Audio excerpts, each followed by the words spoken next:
Hi, good morning, everyone. Welcome to lecture number 3 of the SEB Growth Program.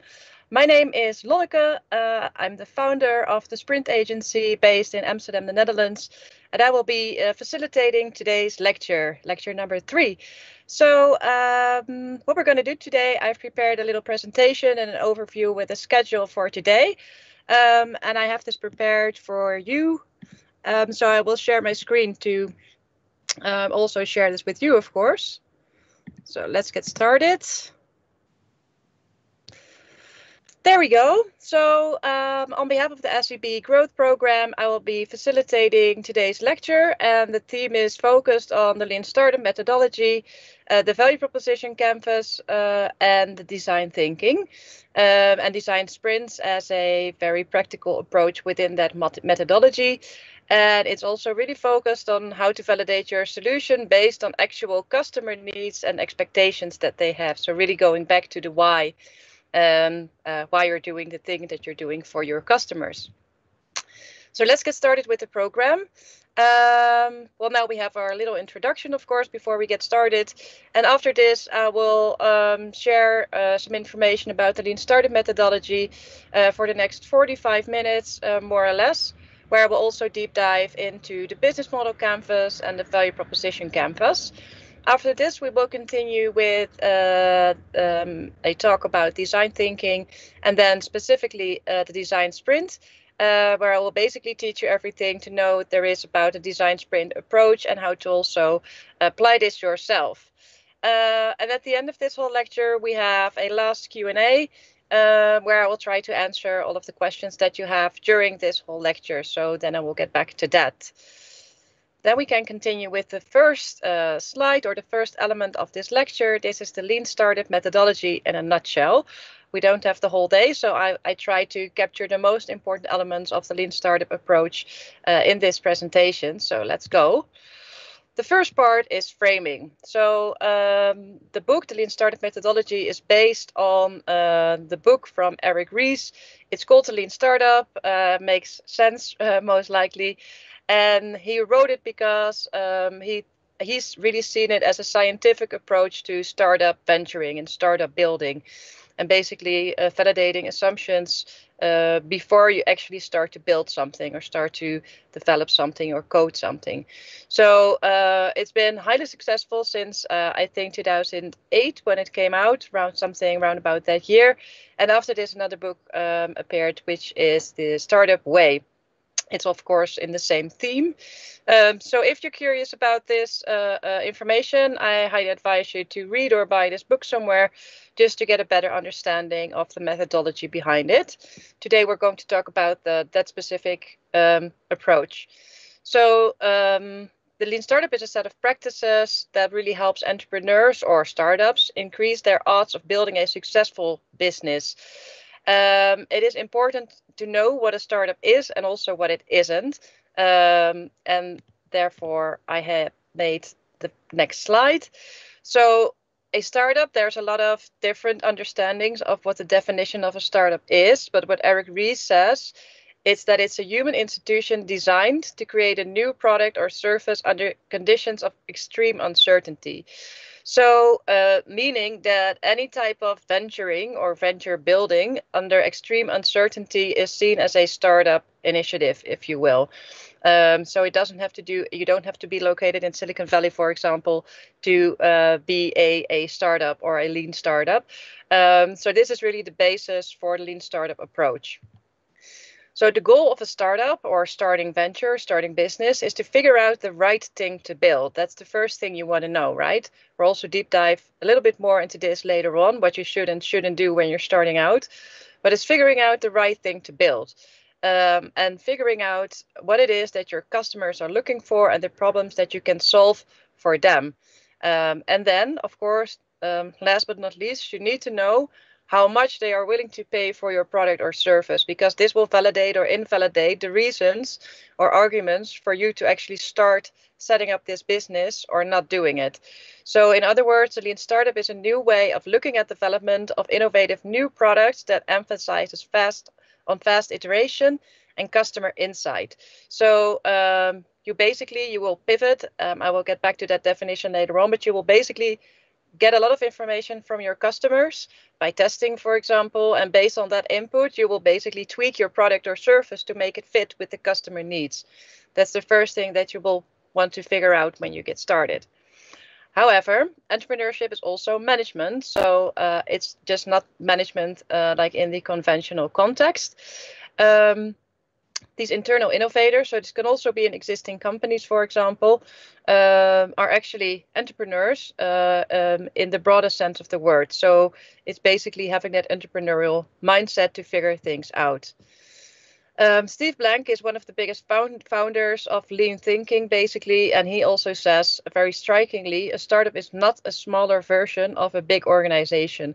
So as a startup, you don't want to think from the perspective that you need to fit all those boxes that a big company does, for example. And it's really the human institution that is setting up a certain initiative under extreme uncertainty.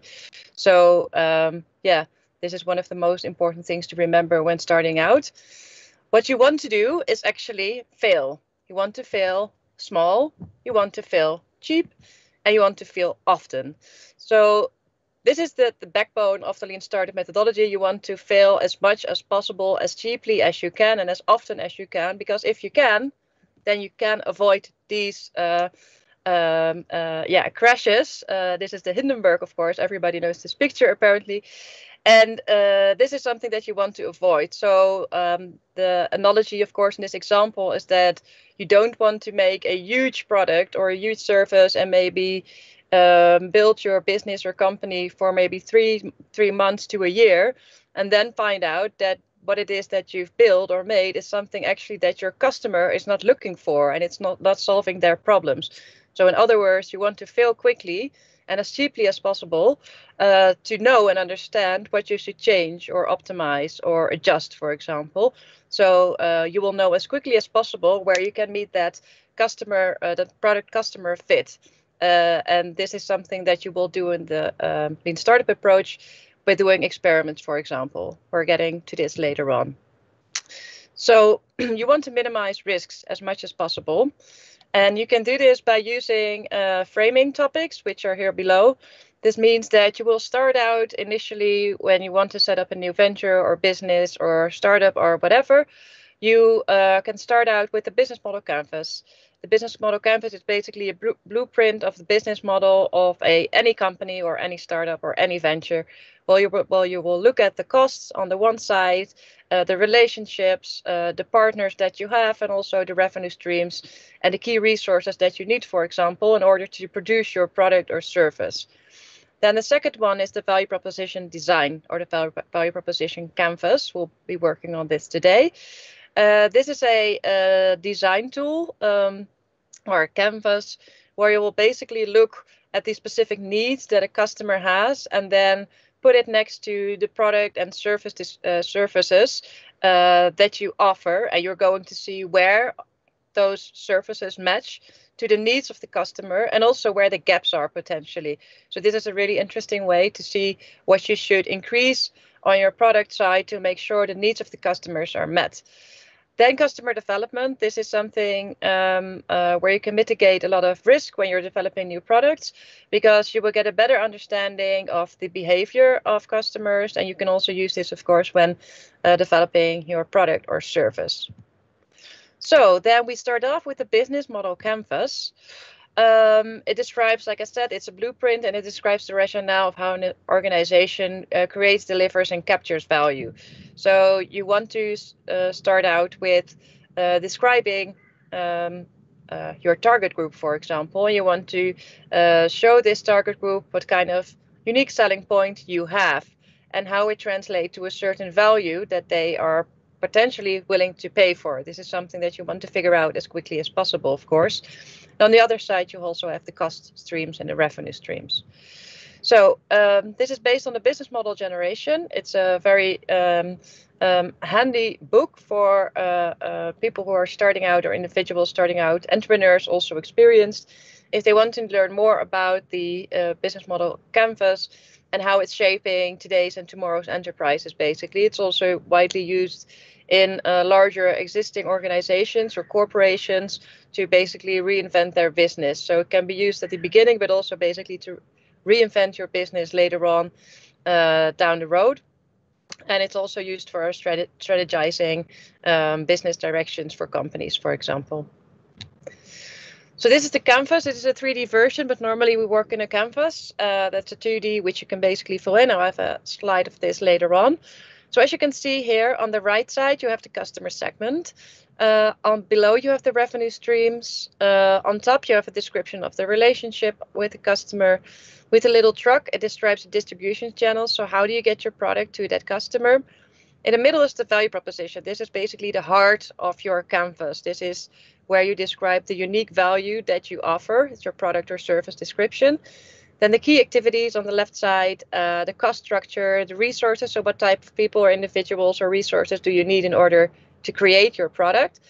And then the key partners on the left side. So we're going to go through them a bit more slowly in the following slides, starting with the customer. So in the canvas on the right side, you have a description of the various customer segments that you have identified or that you assume to have.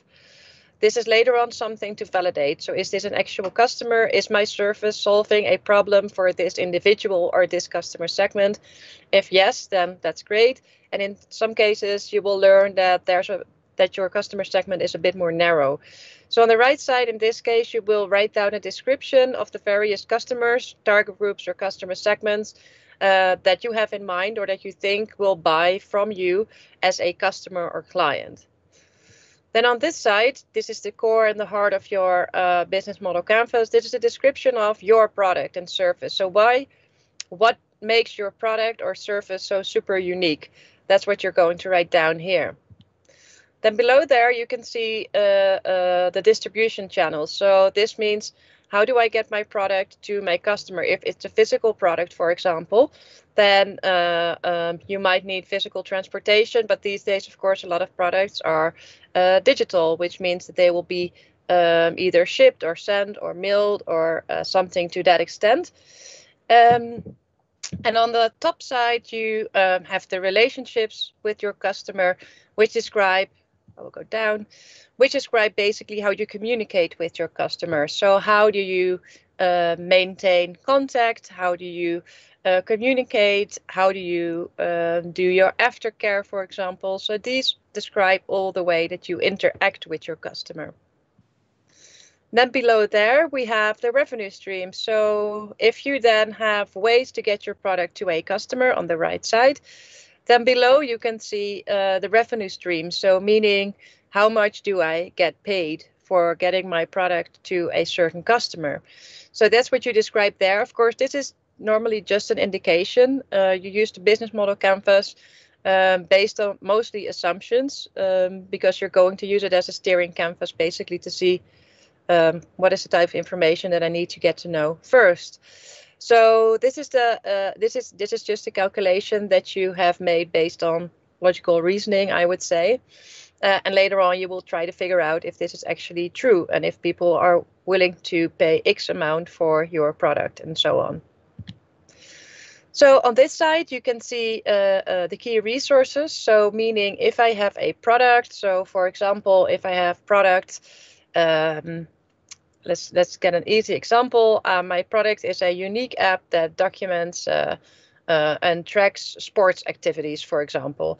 So it means if I need to build something like this, I need people who can actually make that work, right? I need some engineers or maybe developers. I need maybe some designers. So there's a lot of stuff that I need in order to get that product together. So this is the description of what I need to get that product ready. Then on the top side, sorry, I'm mixing them up, as you can see, key activities. There we go, back. So the key activities is what do I need to do to get that product ready? So aside from the key resources, we also need to do certain stuff. For example, maybe we need to do marketing. Maybe we need to do a campaign. Maybe we need to create some type of awareness.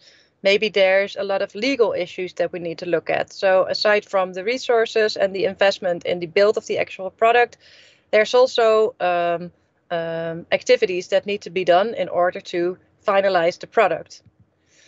And on the left side, we have partnerships. So a partnership could be seen in this case, for example, also Google. This is, for example, a platform where you will advertise your product, or maybe it's the App Store, right? Where you will advertise your app to make sure that people can find your product. So partnerships are usually people that you don't really sell your product to, or companies that you don't sell your product to, but who you need in order to give your own product a platform for people to see or to find. So this is something that you would mention here on the left side under partnerships. And then, of course, at the bottom, there's the cost structure. So meaning everything from the package in the middle, that's your product, to the left side and below, this is all costs. This is stuff that will cost you money in order to finalize your service or product. And this is something that you will calculate here down below. So this is how you work through the canvas. This looks a little bit different than the actual canvas, but it explains it in a bit more clear way. And this is the actual canvas that you can use to fill in. So it works the same way. As you can see here, we have the customer segments on the right side. This is the channel again. So how do you get your product to the customer? Here you describe all your customer relationships. So how do you communicate with your customer? The revenue streams below, then the value proposition in the middle. Here you can see the key resources that you need to create or build your product, and the key activities. And on the left side, your key partnerships that you hold with other companies or service providers, for example. And all the way here, you can see the cost structure. So there comes a description of what you think all of your activities, resources, partnerships, etc. will cost you in order to create your service or product. This is how it looks in Mural. And if you don't know Mural, it's a super easy tool. It's online. It's like a whiteboard, but then digital, where you can basically swipe around sticky notes, digital sticky notes in this case, where you can write out all these things. So as you can see here on the right side, you can simply fill in the customer segments in this area and etc. for all the other areas. This is a standard template which you can use in Mural and basically just fill it in and also edit them later on if you want. So it's if you want to get started with this, it's an easy way. Then we'll continue with the value proposition canvas.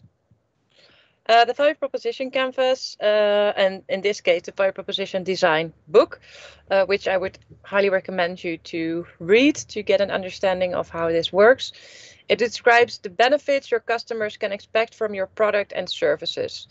I would even also say that it really looks at the mismatches and mismatches from your product and the customer needs and your customer needs, for example. So where is that customer, where's that value proposition canvas? It's based on these two sections in the business model canvas. As you can see, this whole canvas is the business model, but the value proposition takes out these two segments. It takes out the customer segments and it takes out the value proposition, so the heart of your business model. And it then extrapolates this into the value proposition canvas, which looks like this. And on the right side, you can see the representation of the customer. And on the left side, you can see the representation of your product or service.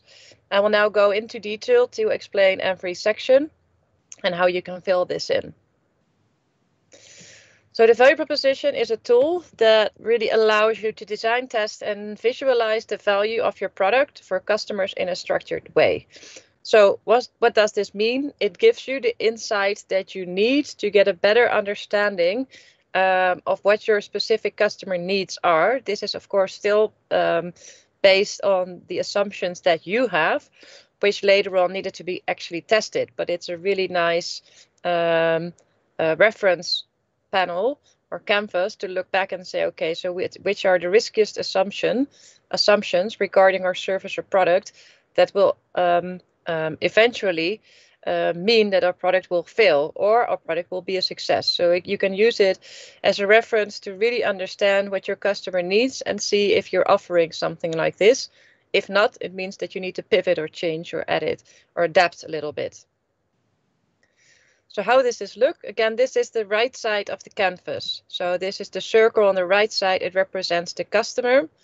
On the left side, it represents the product. And as you can see, there's a small circle in the middle. It says fit.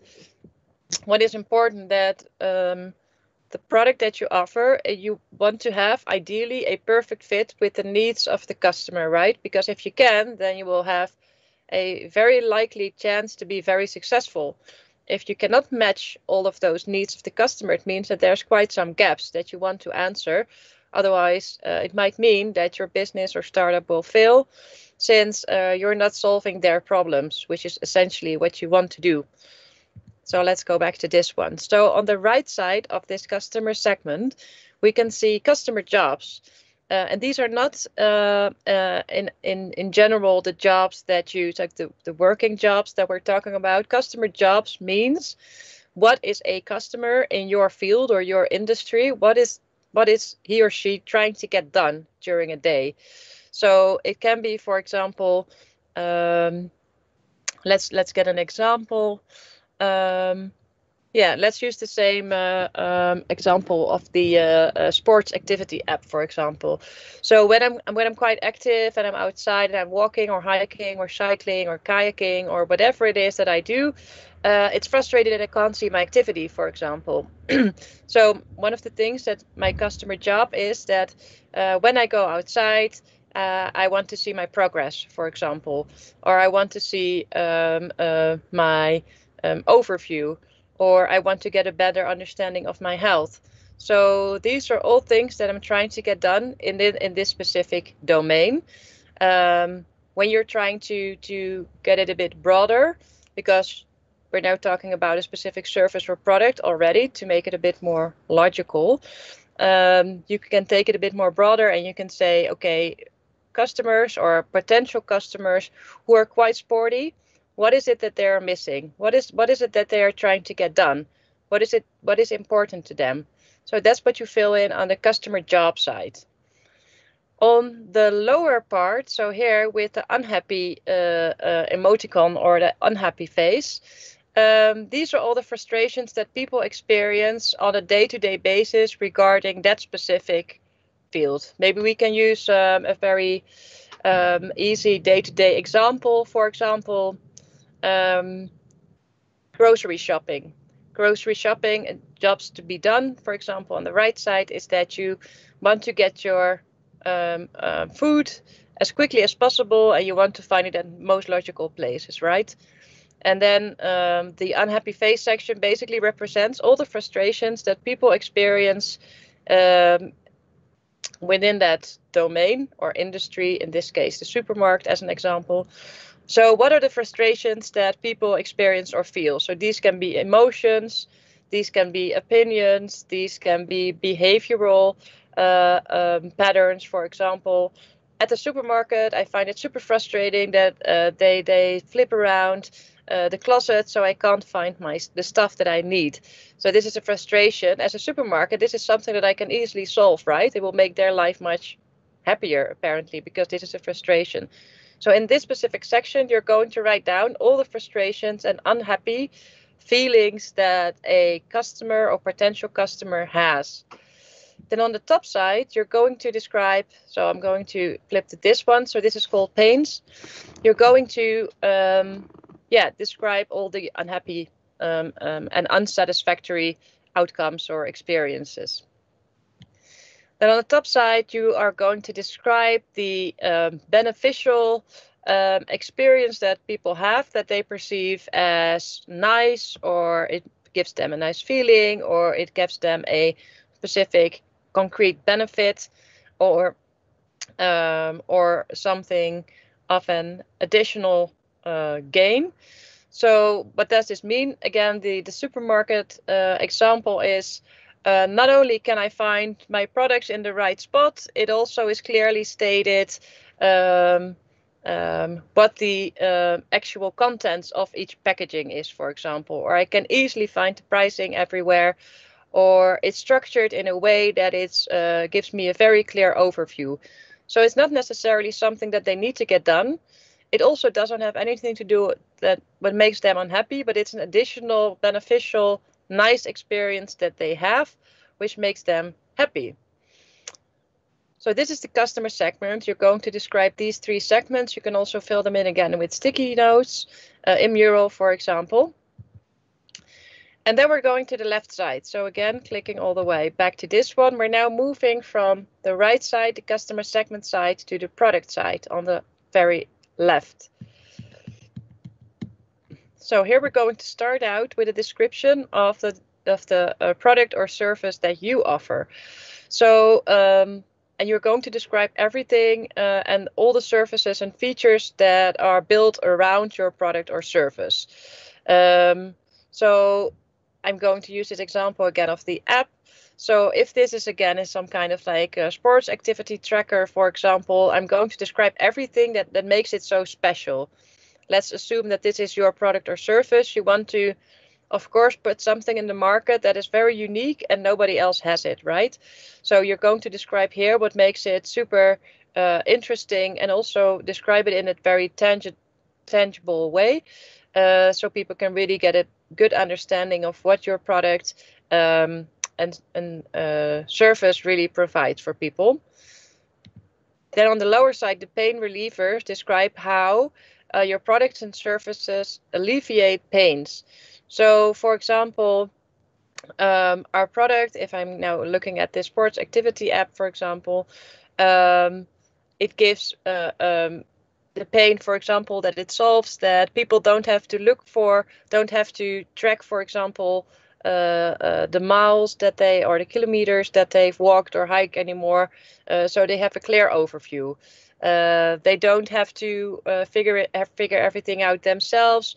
This app really helps them to either plan routes or get the insights, or maybe count the steps that they walked, so they don't have to do any of that stuff themselves anymore. So consider, it says below on the left side, does it save time or money? So in this case, it saves them a lot of time because they don't have to do it themselves anymore. Does it fix current solutions? Yes, I can count my own steps if I walk, but it's very tiring, and I don't want to focus on my step count when I walk. I want something to do that for me. So yes, it fixes a current solution, me counting myself versus the app. It eliminates the risks for our customers. So in this case, we don't have really any risks that we eliminate, and the mistakes not as well. So in this case, it really helps me as a person, for example, to make my life a lot easier, and it solves some of the frustrations that I have. And then we're going to the gain creators. So gain creators, just like for the customer side, the gain creators are things that are experienced as beneficially nice for people, and services that people will benefit from in a positive way. So, for example, if I really have the frustration that my frustration is the step count, now I don't have to do this anymore, so that's a pain reliever. And the gain creator, for example, in this specific example, is that from that steps, it also calculates the calories that I have now burned by this walk. This is not something that's really solving an issue for me, but it's a nice extra gain for me as a user of this specific app, right? So it's additional beneficial factors or elements that make the experience much nicer for me as a customer or client. So this is basically, I've now used a supermarket example for the customer, but in this case, of course, you would use a sports audience, or your target group are sports people, right? That you're trying to figure out their pains and their jobs to be done. So looking at this one I'm now talking about. So you're going to then bring those two together. I'm going to swipe back to this one. So at the end of the value proposition canvas, sorry about this. At the end of the value proposition canvas, you're going to have the customer segment description on the right side with all the things that they're trying to get done, the frustrations, the beneficial experience that they would like, that they would want. And on the left side, you're going to see here your product description. You're going to describe which problems, so these ones, which problems am I solving for this customer? So hopefully there's quite some match from this section to this section, but there will be some of the frustrations that you most likely won't solve with your product or service. So those are the ones to look out for. And then there's some additional gains that your product creates. And you can see, okay, is this also something that they are actually looking for or that would make them happy? Is this something that my product is actually doing already? So after filling in this whole canvas, you're going to check what is the fit. Does it fit well, or are there still some gaps that I need to fill in?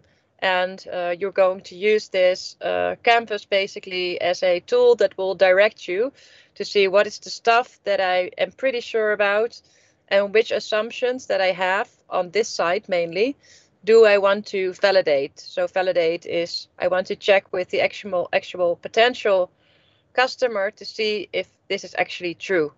Because at this point, we're still talking about assumptions. I'm going to skip forward.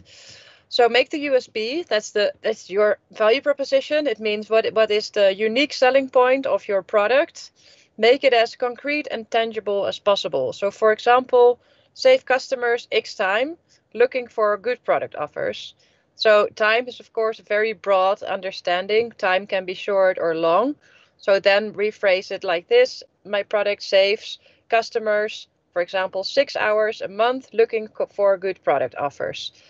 So always consider the context of your customer's life. I've now been talking about this sporty audience who like to be hiking or walking or whatever it is. So then you need to look at how does their life look like? When did they go out? Is it the weekends? What did they do? What is the problems that they have? How can we help them? So try to always look at the day out of the life of your customer to see how can you service them basically. Then we're getting into customer development. There's another book for this as well. It's called Lean Customer Development. It's also based on the Lean Startup methodology from Eric Ries. They actually work together on this book, which is written by Cindy Alvarez. And they produced the Lean Customer Development.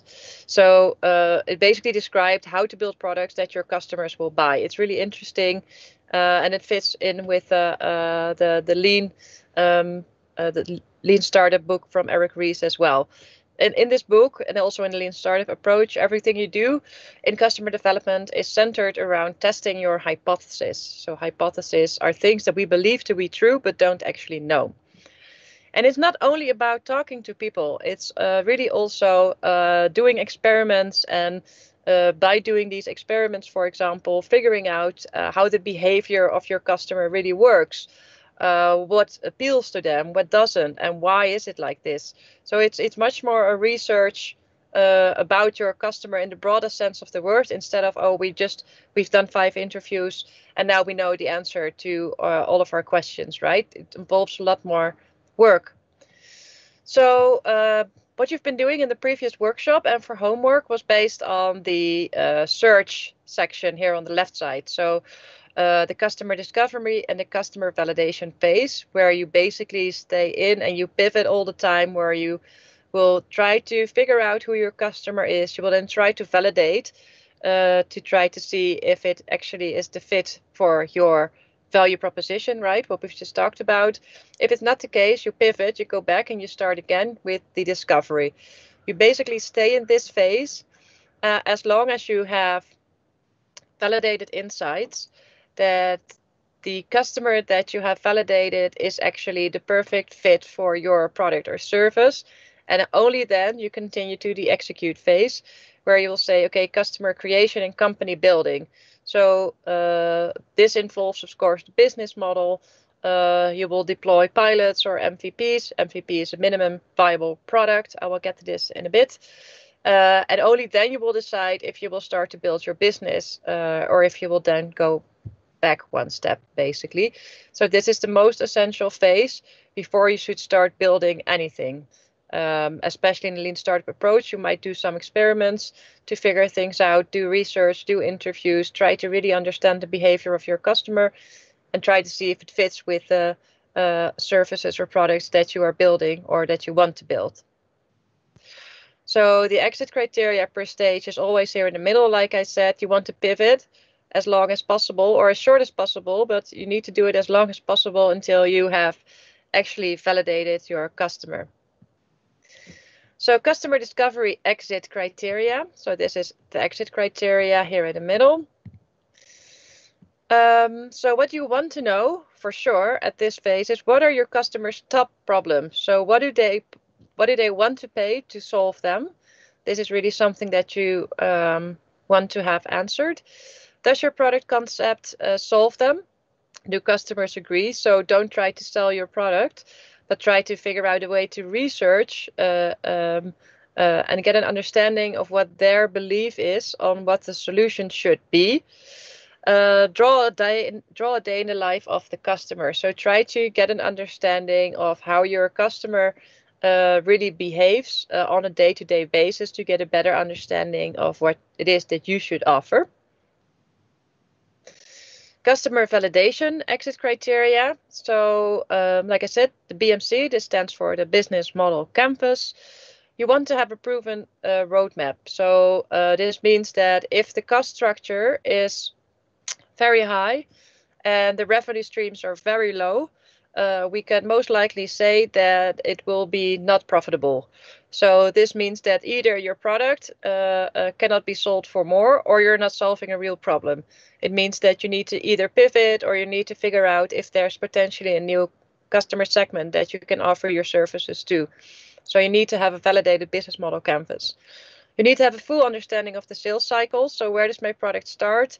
When is it paid for? Where does it end? How does that work? Do they get back? Are there single buyers? Is it subscription based? Is it monthly? Is it yearly paid?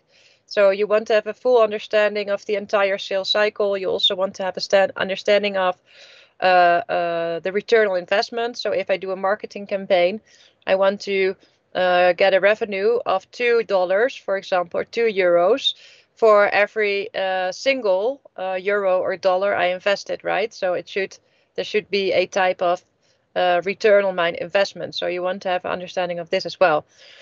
So you want to also have an understanding of the traction that proves the sales roadmap. So are people willing to pay? If so, yes. And then for how long? And then in what scenario and for what specific service and what level of service that you offer. And you need to prove that the financial model will work. So cost versus revenue. I think that's the basic factor, of course, but this will make sense, I guess. Then we're moving on to the strategy. Choose your strategy carefully. This is quite important, especially when starting out, because there's 5 basic business or company types. There's the problem-centric one, segment-centric, technology-centric, product-centric, and in my view, the most important one, customer-centric. I will go through them in detail. So problem-centric is a great way to start. It's scratching your own itch, right? So I have an issue myself, and because of the issue that I experienced myself, I believe that there should be a solution for it, and therefore I start a business. So everything that you do afterwards, attacking the solution that you are finding or that you are discovering or researching, it's really all tailored to the problem that you experience and very well understand as a user. So everything starts with the problem and then moving outward. So from the problem, you see like, okay, I have this problem, but who else has this problem? So you're going to define a customer segment. And there you're going to say, okay, so from this segment, what type of product would solve this problem? And then what type of technology would I need to solve it or to actually create it?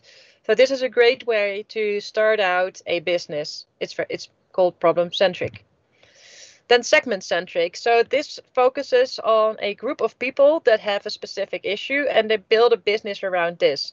So, for example, especially in these days, there's a shortage of doctors, for example, right? That's a segment. It's a group of people, individuals in the same target group. So doctors, for example, there's a shortage of doctors specifically in these days. And the problem is that they can only be at one place at one time. So what they would like to do is that they would like to be, in more places on the same time. So the technology then to solve that problem could be that we use, for example, video conferencing and robot technology for doctors to be able to be working remotely, even on operation tables or surgery, even though they can't be there physically. So segment-centered is also a really good starting point when you're starting out a business, because it focuses on a segment that has a specific problem, and from there you create a product for that specific group. So this is getting a bit tricky, technology-centric. I have added this exclamation mark because you need to be aware of the risk from the very beginning, that if you're starting out with a technology, you can, it's really like you're looking for a problem that you want to find because you have the technology for it to solve it, right? So it's highly depending on a certain type of technology you need for your service product to be successful. So it can be a risk when you are depending so much on this technology, and therefore you will not be able to create your product at all, therefore not solving a problem, therefore probably spending a lot of time in the research phase, not really getting into the actual product launch phase. So this is something to be quite aware of. And then the danger zone is really this one. You want to find a market for a product you already have created, based on the technology that you use. So this is basically, I already know what I want. I just need to figure out where I can find people to sell it to. And because everything is based on your own assumptions, your own product, it can be very well that you can find a target group and a market for it. But as a starting point, already knowing or already have built what you want to do might pose a risk in a later phase, because you don't have a good understanding of your end consumer. And this is really what you want to know, of course, when you're starting out. So this is really the danger zone, as I would say. And in this case, you might get into like the slippery slope where you're not solving an actual problem for people, because you don't know who your customer is in this phase yet. So this is something to really look out for. It's product centric. And then the last one is customer centric. This is really based on the customer and their behavior, of course. So the true focus of business development is all centered around testing hypotheses and assumptions with potential customers, segments as well, based on behavior and needs. So when I start to look at a specific industry, I will start to look at their behavior, for example, to get a better understanding of what it is specifically that they do, that they find frustrating, that they need solving for. And from there, you start to define the problem. You will make a segmentation of the target group, if there is any. And based on the problem, you will start to build a product as a solution that solves that problem. And you can make use of additional technology if needed. So this is really starting at the core of the customer and building the business around this, which is usually the best way to go about it, as well as the first two, of course. Part 2, Lean Startup. I will go quickly through this a little bit, checking the time quite quickly. So applying Lean, how do you do it? So the first goal is, of course, to validate basic assumptions about the customer needs, like I said. Always start by documenting plan A, that is the business model canvas, and the value proposition canvas, of course. So it will be quite messy. Success really doesn't look like the left picture, but really like the right picture. And especially the canvases will help you to make it look like the right side, because you really need to make those mistakes and change those beliefs that you have in the very beginning. Because later on, when the business has started, it's really hard to change anything and go off track. And you want to go off track and fail as much as you can in the beginning, in order to make sure that once you get to start to build a business, that you know what you should and shouldn't do. So where should you start? So this is the Lean Startup Innovation Framework. You first start out with defining the problem that you think there is, which you then need to validate. Then you will create concept and establish hypothesis. So this is, as you can see, all based on design sprint and validation. You could also say Lean Startup experimentation as well. It falls into this first half cycle as well. So you start out with your problem statement or problem definition, if you will. You can then build concepts around it and establish hypotheses. So definitions or statements that you believe to be true. And then you build experiments around it. So if I believe this to be true, I can build an experiment around this to test it with actual customers, execute the experiment, and then learn from that input that I have from these customers. So it can be as easy as a landing page where there's just one picture of your product and a short description, and then say, we're going live soon, or this product will be for sale soon. Sign up if you want to stay updated. That's an experiment, simple as that. And then you can see how many visits you had on the website or the landing page, for example.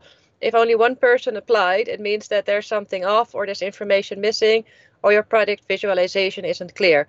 So it means that you need to do another experiment, and you can also have a better understanding of the type of people that actually respond to it. So it will tell you something about who your customer really is.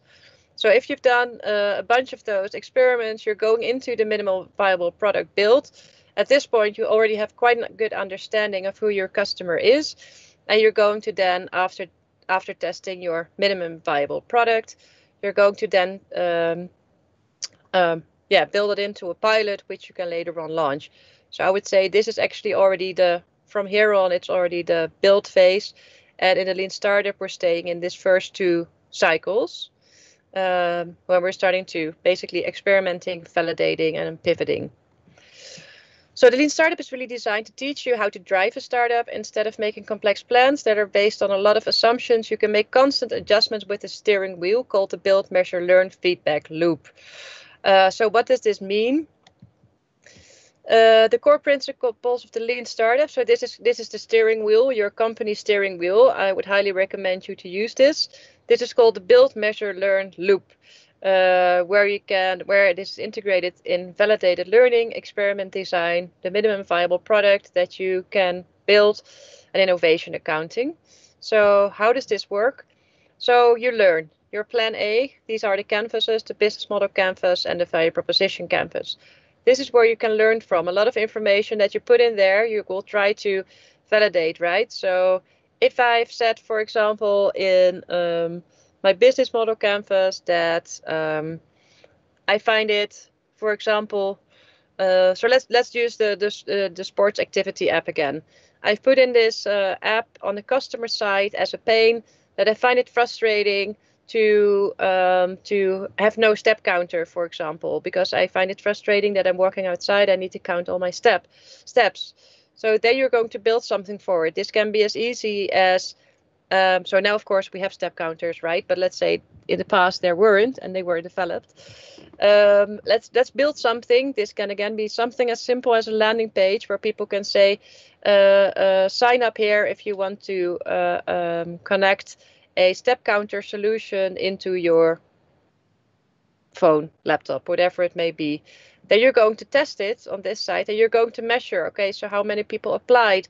What was their experience? Do they like it? What do they miss? What would they change? And then you're going to learn from it and then build another experiment and measure the output and then learn from that again. So you're staying in this build, measure, learn loop for quite some time until you feel like you have a full and clear understanding of the problems and frustrations that they have, and also how you can solve them and how you can service this. So everything is about validated learning. So this is validated learning, the build, measure, learn loop. And also what I've seen often is that it's really easy to kid yourself or maybe deny yourself the information about what you think your customers want and what they actually want. So it's really important that you're using feedback and scientific or actual data to validate your assumptions, and not just based on a few insights, but try to make it as scientific and specific and factual as possible. So what are the experiment design basics? So you need to identify and prioritize the risky assumptions. So what will make your business fail? This is a very important question. Meaning, for example, if of course nobody wants it, there's no business. If the cost is too high, I need to change it. Ask yourself all of these questions. What will make our business fail? Do we have existing information we can use? This is a part of the research that you can also do. I think it's quite obvious. And then create ways of testing assumptions. So design, experiment, and setting minimum success criteria is something I will explain in a bit, where you will basically try little test balloons, if you will, to get a better understanding of what it is that your customers want. So let's talk about that MVP thing. I've been talking about it already a little bit. It stands for minimum viable product. So it's the version of the product that enables a full turn of the build, measure, learn loop. I'm also referring to this as experiments, with a minimum amount of effort and the least amount of development time. So this is the landing page, for example. Can be a little bit more than this as well, but this is like it's very easy example. The minimum viable product lacks many features that may prove essential later on. So the minimum really refers to, it's not the first version of your product, not even, it's less than that. It's the first version that can go live or which you can sell, which isn't finished yet. So, and also you need to measure the impact if you test this. So it can be a very simple homepage, for example, which represents your product, but which actually isn't there yet. So people have an idea, they get an understanding, but it's not in all cases fully finished. So what is it not, and what is it indeed?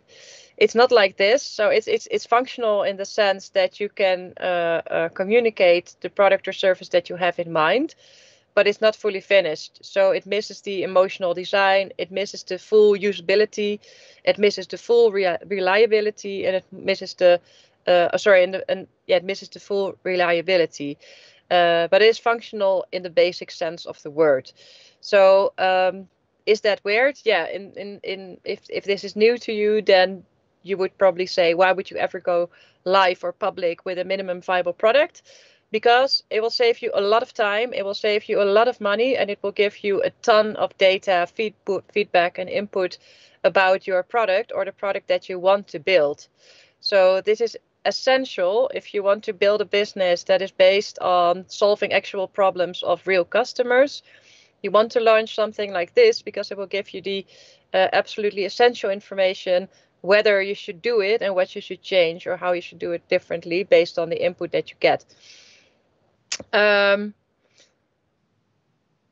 Yes, so we're going then to the minimum viable product, what it is and what it isn't. So this is just an easy sketched out overview of what I mean with a minimum viable product. So here we say people willing to pay for your product also already for the first version of your product. So in this case, we have the narrative on the right side at the picture. The problem of this individual or of the customer segment is, I want to go from A to B. On the top side, you can see that this really doesn't solve in the first phase. So this would be your MVP. This is the narrative, of course. In this MVP, the customer is still quite unhappy because this doesn't take him anywhere.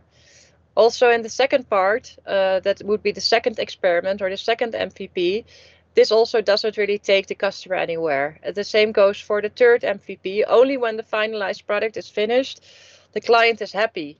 But then there's a lot of risk involved in this specific car because you don't know what this specific customer actually is expecting from this specific ride to get from A to B, because you haven't learned anything during this process. In the second example, you can see this customer in the first MVP is already quite happy because they can see they get from A to B, maybe not very fast, right? But they can at least go. Then the second one, it's already going a bit faster. It has a little bit of a different additional design. The third one as well, and so on and so on until you reach at the finalized product or service. So as you can see here, during all of these stages, you can have contact with your customer, get feedback on like, what should we do? What should we improve? How should we adjust? What would make you happy in order to come up with a finalized product that you know for sure is something that they really want. So this is something that to remember, I would say. Again, this is part of the build, measure, learn loop. So this is one of those experiments that you are continuously building. So you probably will do maybe 4, 5, 6, 7, even more experiments to get a better understanding of your customer segment. So again, to repeat, it's important to fail. So fail meaning that your assumptions are not correct and your customers will tell you otherwise. You need to pivot and adjust your service or product. Fail small, fail cheap, and fail often. Then we're moving on to innovation accounting. So what is innovation accounting? This statement, we have 1 million users, we are a success. It's a very useless number. The reason is it creates a sense of success. But if there's 1 million users, but none of them are paying, it means that you have a failing business model and therefore no foundation for the future.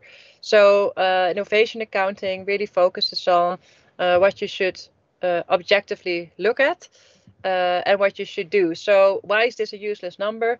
It's really dangerous for the team or the business because it gives a feeling of progress. And it becomes a number that everybody will monitor, which you shouldn't do because it doesn't tell you anything. Does it answer these questions? So these are the questions that you should be asking. What are we spending per user acquisition? So if the cost for a user is $1 and they're only paying 50 cents, then we're only losing money, right? So we should change something. What's the lifetime value per customer? If they stay longer, what is their total, what is the revenue that they produce for us and what are our costs? What customers are expensive to keep? So then you might have to look at segmentation within your customer segment to see if there are specific groups within that segment that you can identify and segmentate differently to see which one are more profitable, for example. Then, yeah, this is, I think, makes quite sense. So your initial MVP, so let's say it's a landing page. There on this landing page, people can register. They can activate, so they can, for example, fill in their email address. They can get back to this page. This is retention and the referral. They can also refer this product or service to someone. So in your initial MVP, this can be a landing page, for example, you can see that there's a 5% registration percentage, activation 17, and then retention and referrals too low. So after optimization, so then you test run this landing page, for example, and after optimization, you can see that the percentages have very much increased. And also because people have registered, you can contact them directly to see why they filled something in or what they thought about it. So you can reach out to them. So this is what is referred to success metrics. If you're launching an MVP, your success metric could be, we want at least, I don't know, 50 people to register or something like this. We want to have at least 100 to activate or fill in their email account and so on. So you set your targets basically, or in other words, success metrics before you launch your first experiment. And then you go run the experiment and then you collect the feedback and then see what the results are. So the MVP versus prototype, I'm also going to look at the clock a little bit. Yeah, we've been talking about the problem solution fit. This comes back from the value proposition, of course. Is there a problem and can I really solve this problem with my solution? Then, of course, is there a product market fit? So does the market buy into the product?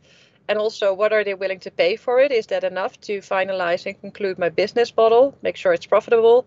How can we scale it? How can we grow? These are important questions to ask.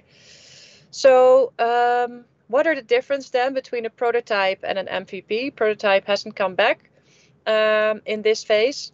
A prototype is really for validating and testing assumptions. This usually, it can be also a paper prototype in the form of a sketch, which we will be working on later on.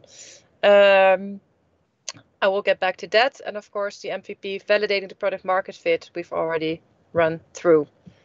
So what is a prototype? On the left side, you can see a sketch. You can also use this as a prototype. Usually, this is something that you will build in the design sprint, I will have this slide later on as well, what you can then show to your customer. And here you can see the prototype. It has all the same icons and the text is everywhere the same, but it already looks quite good, and it just needs the right content basically, which you can see here on the right side. So this is something that you can build in a day. You can sketch it out and then wireframe it and transform it into a prototype. And you could actually go to your customers already and show them this and say like, okay, you are my assumed customer segment. How do you respond to this? What is your initial reaction? How would you use this? What are your concerns? So this is really something that you can actually show them already. Running experiments. When running the experiments, you need to identify the riskiest assumptions in the business model canvas and the value proposition canvas. Why is this important? The riskiest assumptions that you have, for example, one of the assumptions that I have is that all of my potential customers see this feature X as the most important one. If your business is completely relying on that feature and customers don't want it, it will completely erase the whole reason for your existence as a business. So this is something that you really want to validate as quickly as possible. So when working in the value proposition canvas, you can identify those riskiest assumptions, take them out, and use them as input for your interview questions, for example, to see whether how people respond to it or how your customer responds to it. So then a few examples of what is too big to test, or what you can identify as a test goal or learning goal or assumptions. So in this case, it says associates want training. It's super generic. There's no specification. I don't know specifically what training means in this case, what kind of training. Then the second one is a learning goal. So do associates want training? It's a very broad question. It's something that you should ask. It's not an assumption. And on the right side, we have 3 sticky notes with assumptions. So these are good examples, what you can also do for yourself. If you have any assumptions, write them down on your business, and this is something that you can then test later on. So the assumption here is associates only want more money, no training. All right, this is a very strong assumption. This is something we need to figure out and test. Associates don't know about the training opportunities. This is an assumption. Maybe they do know, maybe they don't find it interesting. Also something to test. Associates think training takes too much time. So this is also an assumption, of course. So these are clear examples of what the differentiation between something is that you can test from the assumptions, some stuff that you cannot test because it's too generic, and some stuff that you simply want to research and learn more about. So proper hypotheses are falsifiable, but what does this mean? Like I just said, if you make it too generic, then you will get probably mixed output, which will not help you. And you need to make those hypotheses or assumptions as clear as possible to make sure that you're testing the right stuff. All right. I'm going to skip this one because it focuses back on this one. And I would like to deep dive straight away. Let's see, a little bit less than half an hour we have together.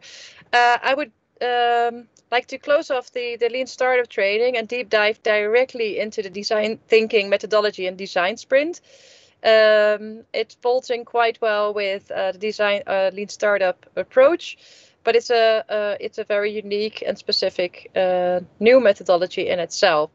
So yeah, let's get started with the design thinking methodology and design sprint. What is this? What is design thinking? It's a process for creative problem solving, basically, and it's been packaged in a 5-day program called the Design Sprint. Design thinking in itself, the broadest essence or the umbrella understanding is basically that it has a human-centered core, so it's really customer-focused, and it encourages organizations to focus on the people they're creating it for. So also like the Lean Startup methodology, you're going to look at the needs and the behavior of your customer or desired customer, which will lead to better product, services, and internal processes. Can also be used for internal companies, for example. When you sit down to create a solution for a business need, the first question should always be, what's the human need behind it? So what is it that the actual user wants and why? That's the essence of design thinking. And you always start, of course, because of this, with a desirability. So what is it that people want? Then you figure out, is it feasible? So can we actually do it? And is it viable? How can we do it? And how will it last? In employing design thinking, you're pulling together what's desirable from a human point of view with what is technologically feasible and economically viable. So you always start with the human need, and then you will figure out basically the other essential factors, as also in the business model canvas. So is it can the technology actually do it, and can we actually make money with it? It also allows who aren't trained as designers to use creative tools to address a vast range of challenges. I will show you in a bit how that actually works. The process starts with taking action and understanding the right questions. This is really important. It is about embracing a simple mindset shift and tackling problems from a new direction. The way we start in design thinking is always from the problem that people experience, or the end user experiences, for example.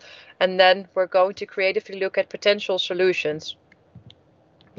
The double diamond, this is something that is shown before. We start with a general problem based on a human need. Then we do the research. And because of the research and the insights that we gain, we get insight into a specific problem.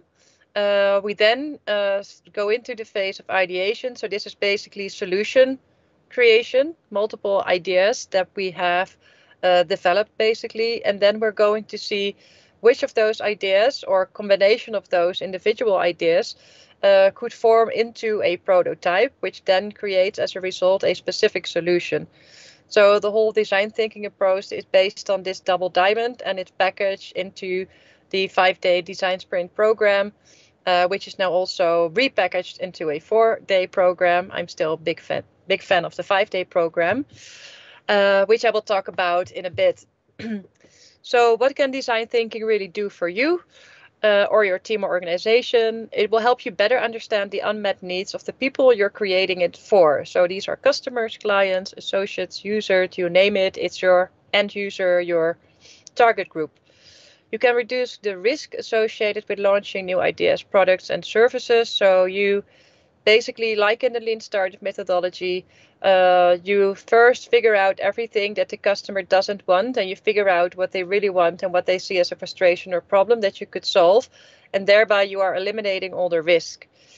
It also generates solutions that are revolutionary, not just incremental, because you're starting with a problem and not a product in mind already. You are thinking much more creatively in the solution mode because you don't have a clear understanding of what the outcome should be. And it means that your focus is much more broad and receiving and open, as opposed to when you start out already knowing what you want to do, just not knowing for who to do it. Learn and iterate faster. So basically you get to prototypes quite quickly, which you can test quite quickly, and then get the input and feedback, and then you can change and adapt and improve quite quickly. So this might sound very abstract, which I can completely understand. So how does this look in practice? I will explain to you how that works. They have basically packed the design thinking approach into a design sprint program, which I will tell you a little bit more about. There's, of course, a book about this as well. It's called Design Sprint. The book is called Sprint. It's a 5-day process for solving problems and testing new ideas. It's been written by Google, by former Google employee Jay Knapp, and is now already used with more than 150 startups at GV. And they've basically put all that information and insights and learnings into this book. So it's been super useful for a lot of companies, not only startups, but also existing organizations and corporates, to basically reinvent how they come up with new products and services. So what do we do during a design sprint? We basically skip the whole cycle from building and launching. So it's actually quicker than the lean startup approach where you're doing these experiments and MVPs. It shortcuts that process as well. And you go right from idea to learning. So you're skipping the whole cycle. You're basically starting with a problem. You come up with an idea. You build a prototype. You test it. You learn from it. And you basically adapt your hypothesis and ideas. So it's a super fast process, which will really help you to iterate quite quickly. So because of this whole process, when you work together in a sprint, you basically shortcut a lot of the debate cycles that you have. Should we do this? Should we do that? This is basically all packed into a single week, which will really help you get a better understanding of what it is that you should do before making any expensive commitments. And that's why it's been so successful, of course, as well. So a design sprint is a design thinking method used to solve complex problems throughout co-creation, rapid prototyping, and qualitative testing with target users. So a design sprint is happening with a whole team, usually 8 people, where you co-create the solution to your problem. So this is really something that you don't do individually, but everybody collectively basically contributes with various ideas, and you mold all of those various ideas into one finalized solution, which is the prototype. So everything comes back together. We've already talked about this innovation framework. Here you can see where the design sprint is really located. It's at the very beginning of any new product or service creation phase, if you will, where you will start with your problem definition or the problem statement that you have for that specific area or topic or industry. So how does that look like, the design sprint week? It's a 5-day process where you basically have elements in each program, and it's Monday to Friday from 10 to 5 each day. I will go to the program quite quickly. So what do we do on Monday? This is the first day. We clarify, focus on the problem to solve. This is what we do on the first day. So it's basically get a better understanding. On the second day, we generate solutions to the problem. So everybody will start to sketch out the solutions. This is done individually. On the third day, we collect all of those individual ideas and see how they correlate. And we also vote on the best ideas. And we basically then put them together, the best ideas, and make one newly constructed, finalized solution out of this. And on the third day, we build an actual prototype based on what we've done here on the third day. And on Friday, we test it with actual customers. Let's see. So what to look out for in a design sprint? There's ups and downs. It's quite an intense process. I'm talking quite quickly right now, but in a design sprint, this is kind of the pace. Monday is quite intense. Tuesday is everybody gets to work, coming up with great ideas, so everybody's quite excited. And then on Wednesday, it's one big chaos. All of those individual ideas need to come together. And it's like a puzzle, which is tremendously difficult to solve, but it works every time. But it's quite difficult and stressful. And then on Thursday, everybody gets quite excited because then the designer will get to work and put all those ideas into one solution. And of course, Friday is the wow moment when we actually present our prototype to the customer or the end user and get our feedback on the prototype and the product that we have in mind. So what are the details? This is the detail of the sprint program. If you want to do it, you can also buy the book. The exact program which I have in this deck is also in the sprint book. It's time boxed, I think, based 10 to 15 minutes and the description of the activities. So you can look that up as well. So on the first day, we start out with writing the sprint challenge. We continuously, I hear that there's a sound problem. I don't know. I haven't changed anything, so I think I'll just continue. I don't know what else to do. Maybe increase the sound. On day one, we start out with stating the sprint challenge. So what is it specifically? What problem do we think there is? And what is the long-term goal that we want to achieve? Then we're going to continue with the sprint questions. So sprint questions is something that I will dive into a little bit later. And we're going to start with a mapping exercise where we will basically map out the whole process. We're going to ask the experts, so these are people that we interview during the morning program about the specific problem or industry, an area that we want to get more information about. And I'm going to have a look at my phone right now to see if the sound is better. It's apparently okay. Great. So yeah, let's go to the next slide. So we started with a sprint challenge. So what is a sprint challenge?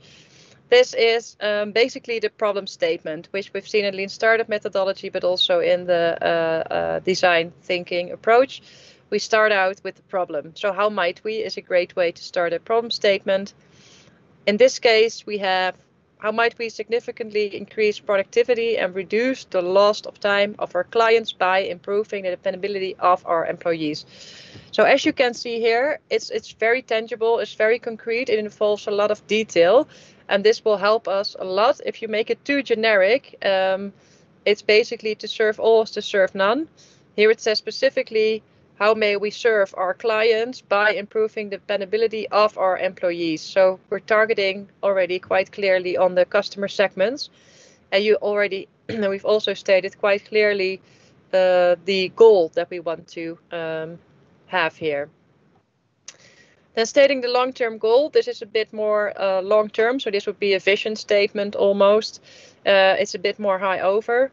Our long-term goal is, and there you describe the value that you want to offer or create in the future for your end user. In order to describe here the beneficial experience that the end user will enjoy because of the value that you have offered. So don't say, for example, our long-term goal is to make $1 billion or something like this, because that's what you want, but that's not what you offer. That's not the value that you offer. So describe as a service that you offer, what are you offering to your customers? What is adding value to their lives? In order that, so describe then that my end user or clients will be able to fill in the gaps because of your service. And then finally, you describe the target group for who you will be doing this. So this is really important that you have a clear understanding, that you have an intention what you want to do, for who you want to do it, and how you want to do it. So this is, of course, a long-term goal. It's based on still a lot of assumptions in this phase as well. But you can, of course, always have your long-term goal as a vision statement, because this is something which is maybe 2 or 3 times ahead, 2 or 3 years ahead in time. What you also do on the first day are the sprint questions. So these are questions that you want to answer ideally positively at the end of the sprint. So, for example, let me see if I can think of something. So for the sports activity app, again, as an example, a sprint question could be, what are the concerns that we have? One of the most risky assumptions, people don't find it interesting to see the step counter because they already have other solutions that do that for them, for example. So one of the sprint questions could then be, how can we make sure that our step counter is better than what they already have, for example?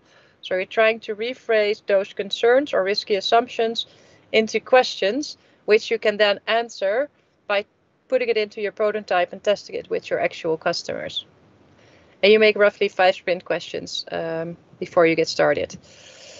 Then you go out and start mapping. This is quite complex, so I will not go into detail about this one, but you basically describe the customer targets that your potential customer targets that you have on the left side over here, and you describe your goal that you have on the right side over there.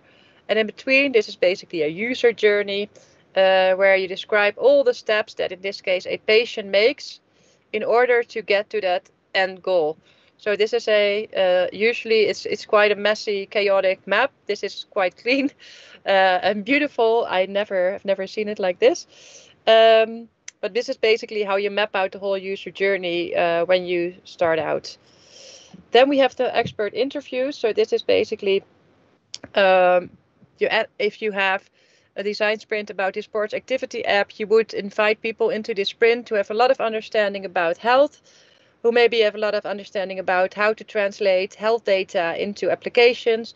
And you would maybe invite a very active outdoorsy sports person, because all of the three different individuals can provide you with essential information that you really need when you want to come up with your solution, right? So these are the people that you interview. You interview them for 20 minutes each, and then you basically continue with your sprint, gathered all that information. During those interviews, we need to capture that information, right? So we're going to do this by writing down how might we notes. So in every note, as you can see already here on the left, it says HMW, it stands for how might we. And all the points that the experts point out or share as a problem or maybe an argument which might be important, we write it out in how might we questions. So how might we make sure that we take into consideration that people do sports activities in different places. So you're going to write down all of those concerns into how might we questions to make sure that we can reflect on those later to make sure that we've answered them in the prototype. Then we're going to dot vote on the how might we notes. As you can see here, there's these red dots. So the whole group in the design sprint. So the design sprint team is usually 8 people, more or less. Everybody's going to vote on what are to them the most important how might we notes. In other words, what are definitely things that we need to solve in this prototype that we're going to build. And there you're going to stick them back into the map. As you can see here, the black thingies are the dots that are given on the how might we notes. And you're going to place them in the area that they reflect to or that they correlate to. So in this case, there's a cluster of 3 sticky notes here. And they correlate to this specific area in the map, apparently, search for matching trials. So in this case, this area has been voted on by the group as most important to focus on. So this is something that you will then circle around and decide is your focus or your target for the design sprint. So this should be the backbone of the prototype, basically, which you're going to be designing later on. So day 2, we have 8 more minutes, I see. So I will try to wrap it up before 11. This is the day when we actually get into the creative mode and execution mode and design mode already. We're going to be looking for, searching for inspiring examples online, meaning we don't have to reinvent the wheel. If other people have already come up with great ideas, let's see what they've done and learn from them what worked and what doesn't work. So we're going to see also from other industries how people already creatively solved problems similar to ours. And we're going to look online for those inspiration. We're then going to present these inspirational examples to the rest of the team, where we're going to basically share the ideas that we have that could potentially be interesting for a prototype. And we're then going to present it like this. So this is basically a sheet where you can upload an image of the example that you found, photo, image, or video, for example, the name of the company of this example, why it's interesting, what can we learn from it, and how can we use it for our own solution. So then we need to see how we're going to bring all of those ideas together. And this is the 4-step sketch. It's one of the most important exercises during the design sprint, because we will work from note-taking to solution sketching. And the solution sketching is basically the last step before we will actually start to prototype. We need to then bring together all of those individual ideas from the solution sketches from every individual in the group and pick the best ideas and create that into a storyboard. So this is the last phase. It's a solution sketch. It may look quite messy, which is always the case in a solution sketch. None of us are professional sketchers. So this is really the level of the quality that we're looking at. But it needs to be understandable from an interpretation point of view. So this is an example of the finalized solution sketch. As you can see, it exists out of 3 panes. The first page is an opening page. It basically shows the user that they can have well, basically 2 options. It's either experience or shop. And under shop, there's like 3 subcategories where I can choose from, apparently. If I click on one, I go to the next page, and here's a lot of stuff happening. How do you prepare your coffee? So apparently I need to click somewhere here how I prepare my coffee. I click somewhere, and then here I get my result. So based on the shop that I have, the coffee that I like, I get an advice to some extent. So this is basically a chronological order of a user going somewhere online, then having some kind of experience and getting some kind of final result. And this is something that we then translate into, in this case, a website, for example, but it can be anything, of course. It can also be a physical product. So then day 3,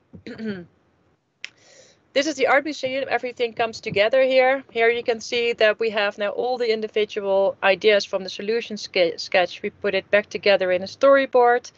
And here you can already see it starts to look like an app. So this is basically when the designer steps in, and then the designer transforms all this into an actual dummy app. So it's not actually functional. It's not developed, of course. It's just a facade. So it looks real to your user, but it's not connected. It doesn't have a back end. It's just a design, and it's clickable. There's a lot of tools for this online. And that's basically the storyboarding phase, where we will put all the sketches in the right order, make sure that everything is clear for the designer. And then on day 4, the designer gets to work, where he or she will transform those sketches into an actual design, make it clickable, and make sure that it's prepared for the test day. Because then at the test day, the result of the prototype, like the screen you've seen previously, is prepared like this, and is then ready for testing.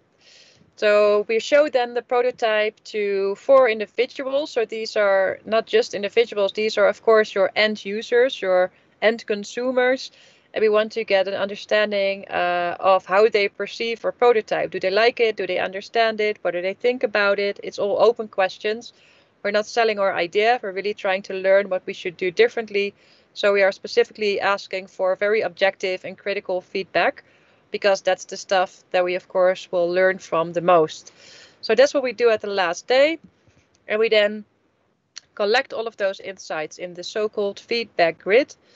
As you can see here, all the columns represent a specific part of the prototype. So maybe you have a header, maybe a midsection, maybe you have a specific feature. And so every element in the prototype, you give a specific column. And on the left side, you can see the names of the individuals. So if, let's say, this is Jack, Jack enters the app, in this case, the first page, and then he says something about it.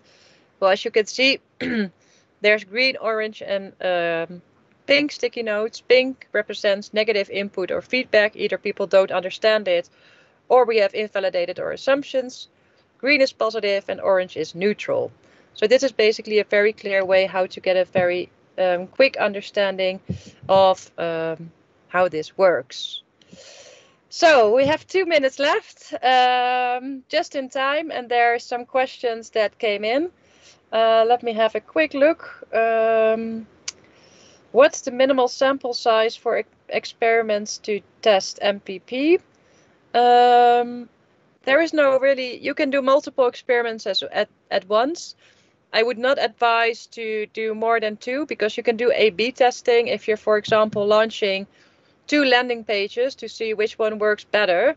If you make 4 of them, you can also do this, but you also want to start out with 1 base, because if you have too many experiments, your output might get mixed, and then you're making the wrong conclusions because you're getting too much input based on different values, basically.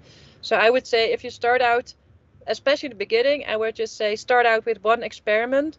Try to also see that as a learning experience for yourself, and then become better, because every experiment and every build, measure, learn loop will give you more information about your customer, and therefore you will be better able to make a second experiment because you have more factual information about that customer. Second question, how to prototype a service? Well, I imagine that your service needs to be sold somewhere. If it's a service that you're selling, you still need a platform to sell it on, right? So I would still say that you then need to figure out and research with your customer, your end user, or your clients, for example, how they would like to buy your service, because they need to see it somewhere, right? So you can also build a prototype for this. So definitely would work for a service as well. What kind of data I have to get out of MVP validation? Is it potential customer interest? If yes, how can I measure it? Yeah, that's a very good question. So depending on your potential market size, for example, you're going to set your success criteria. So if you're doing your first MVP, your first experiment, and you're just starting out, you've done your business model canvas and you've seen from the cost structure, for every cost X that I have, I need to earn Y, right? So based on a business model canvas and the value proposition canvas, you have a lot of assumptions already. So after that, you're going to set your success criteria for your first MVP. So let's say, again, I'm using the example of the landing page. Depending on the potential size of your business and the reach that you think you will get, you can start out with maybe a Facebook campaign where you basically promote your service or product or whatever it is.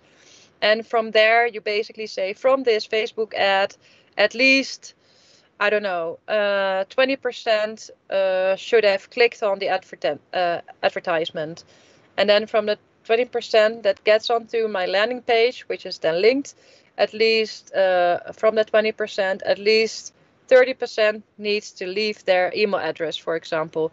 So you're going to basically set your own success criterion, and you will decide by yourself which is the minimum requirements to get out of that MVP phase. But you need to have basically that product market fit. You need to be able to validate this. So it's not just the experiments, but it's broader. So it's the customer development, it's the experiments, it's the build, measure, learn loop, it's the MVP phase. And of course, it's the continuous validated learning through communication and interaction with your actual end consumer or end user.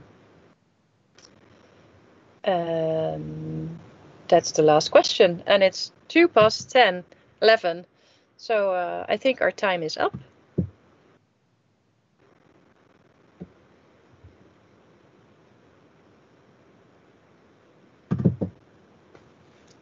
Thank you for watching.